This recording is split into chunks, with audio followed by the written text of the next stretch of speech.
What's up, y'all? What's up, y'all? It's been a little minute. How you doing? Fine, I hope. Welcome back if you're new. And welcome if you've been here before. I'm sorry, I'm driving.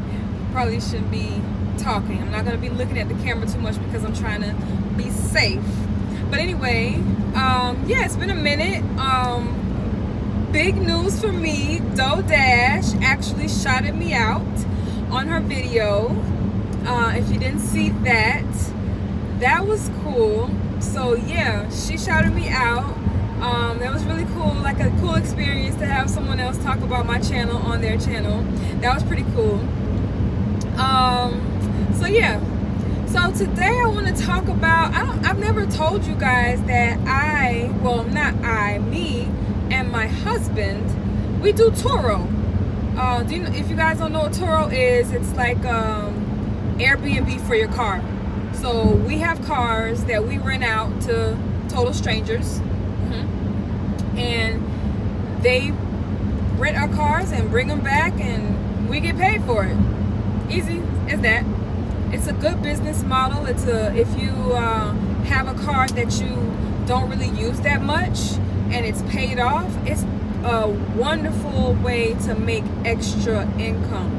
So me and my husband have been doing that for a little over a year, and it's been interesting. It's been fun. We haven't had too many problems, knock on wood. It's been a good experience, and we've made a nice amount of money doing Turo so far. So we have 4 cars on the platform, and we usually let our guests bring the cars. We usually let our guests rent our cars from the airports, the surrounding airport around us. We have 2 major airports around us, so most of the time they rent the cars from the airport, so we drop them off at the airport and they pick them up, and they drop them back off at the airport. And lucky for me, I actually work at one of those airports. I will not say which one, but I work at one of those airports, and it's really convenient for me to kind of like drive the car to the airport, especially if they're picking it up on a day that I work. And vice versa, when they drop the car off, a lot of times it's on a day that I'm working, so they can just drop the car off and I pick it up. So if I drove to work that day, sometimes I could just leave my car there like today. Other times my husband will take me to work, and then I will drive the car home that they dropped off. And sometimes sometimes I'll just leave my car there and we'll go back and pick it up another time. No big deal. So today I got off work at 1:30, and the guest that was dropped the car off. They were supposed to bring the car back at 5 o'clock this afternoon. And traffic at 5 o'clock, probably where you live and anywhere, is horrible. So I was like, man, 5 o'clock, we would have to wait until after rush hour to go pick the car back up, which is very inconvenient because guess what? It's booked again for tomorrow at 8 o'clock in the morning. So with Turo, you don't have to, but we pride ourselves in keeping our cars very clean. Our reviews, we have, I think, a 4.9 star reviews, and majority of them really compliment us on how clean the car was when they picked it up, because we make sure that it's spotless for them. So this guy was dropping the car off, and I'm just like, wow, 5 o'clock, then we have to go get the car. Like, we both have to go in one car, drive together in one car, and then he would get in this car, bring it home, and I would be in the other car driving back home. Like, it's a lot of back and forths. We'll be in the car together at one point, and then we'll separate, pick up the car, and then go back home. But anyway, to have to do that and wash the car and then take the car to the airport for the 8 o'clock drop off, we have to strategically plan these things because we both have jobs. And if my husband has to go to work early in the morning, sometimes we have to bring the car back. We have to bring the car to the airport the night before, so that it's there, so that it's not impeding on our schedule. It's a lot of juggling that we have to do, but we make it work. It's not that hard once you're in it. Kind of seems like a lot now, but once you're actually doing it, it's not that hard. So anyway, I got off at 1:30, and he had previously said yesterday that he was going to bring the car back at 3. So I'm like, man, should I wait? It's 1:30 to 3 o'clock. It's not that long. So I said, I'm just going to sit in the car, watch some YouTube, and wait till 3 o'clock. Now, on the app that comes with my car, I can see where my car is located. So around 2 o'clock, I could see that they were on the highway headed towards the airport. So I was like, yes, maybe they'll be here before 2 o'clock. Maybe before 3 o'clock, and I'd be able to get home a little bit earlier than I thought I would. So I'm watching the app, watching the map to see where the guy is, and he actually got to the airport around 2:15, or yeah, maybe 2:15, 2:20ish. And I'm like, yes.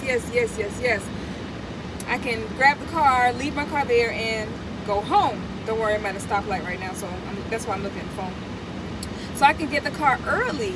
So I basically sat in my car. I could literally watch him from where I was at, and I'm waiting for him. I'm looking at the app to see if he's messaging me to find out, whatever he needs to know. He's actually sending a message right now. I don't know what he's saying.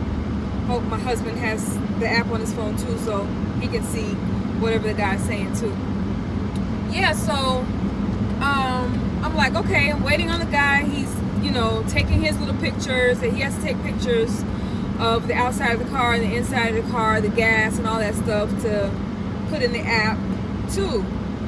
So all of a sudden I see, I look down for a minute because I don't want to be spying on him. So I'm looking down at my phone, and then I look up and I can see that he's not standing outside the car anymore.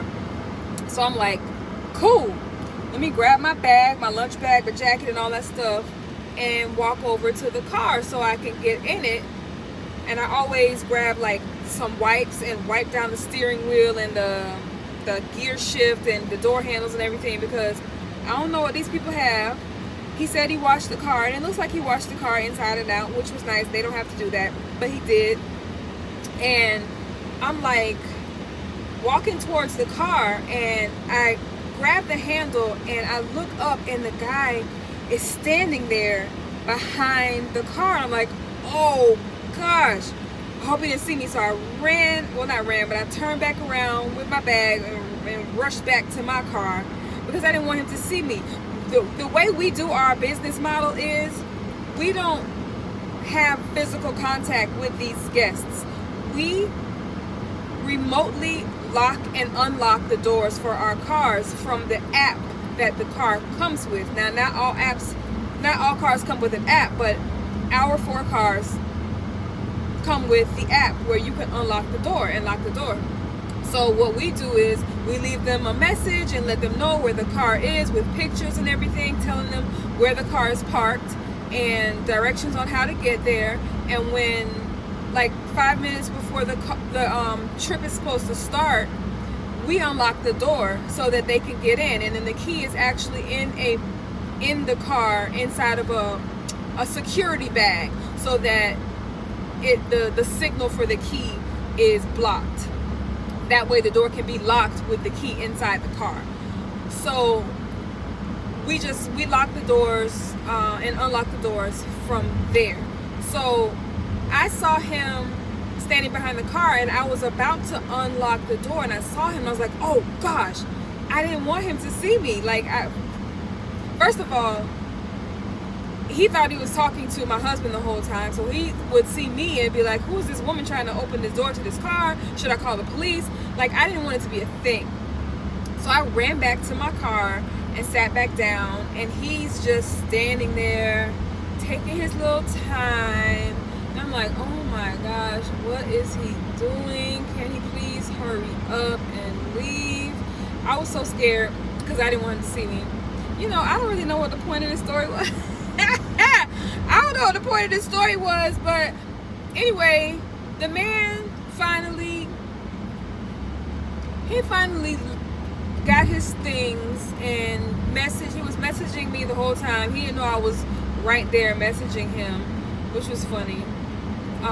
We rarely get to experience that. We rarely get to see them. We don't see anything but their profile picture, if they have a profile picture on the Turo app.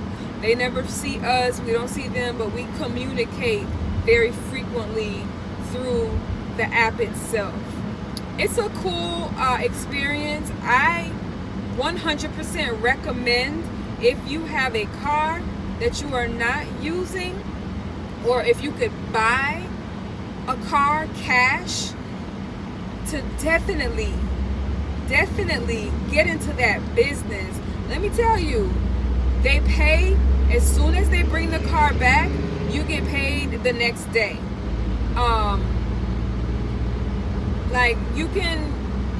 They have different plans that you can make money with. So there's like a 60-40 plan where you make 60%, they make 40%.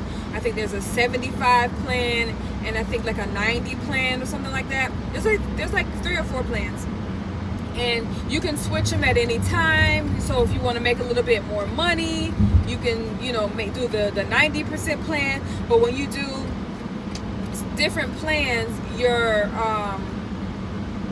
whatever is covered for you, like your Turo insurance, what covers you when the guest has the car, it's a little less, and you may have to pay like a higher deductible. So if you're on that, like the 60-40 plan, if anything happens to the car, they pay for everything.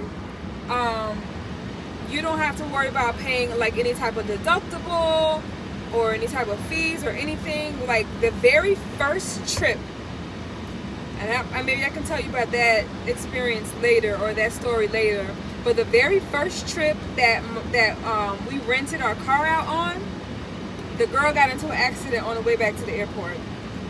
Tore up the side of the car. Very first trip, like, I didn't know what to do. I didn't know what's going on. I'm like, what am I supposed to do? But Turo makes it very easy. They give you, they have 24-hour customer service. They do a lot of through texting, and paperwork is easy. It's real simple to deal with. So we filed a claim for that accident, and within like 3 days, we got money. We got more money back than it took to fix the car. So we had to take the car to a body shop and get and ask them how much it was going to be for them to fix it. We left it with them and let them fix it, and you know, we paid them, but we got more money back than what it took to fix the car. So if it took $200 for them to fix what for this shop, was a good deal. Like $250 for them to fix the dent that this girl caused, or the accident. Turo paid us like $500 or $600, something ridiculous, like more than what we spent. So it's always, not always, but a lot of times it's a plus. A lot of people on the Turo platform do not mind if their car is totaled, because Turo will pay you. It ain't nothing for them. So that's also a sweet thing about Turo. So they do pay well, and they pay out. They don't play about their give you your money. They don't play about your money.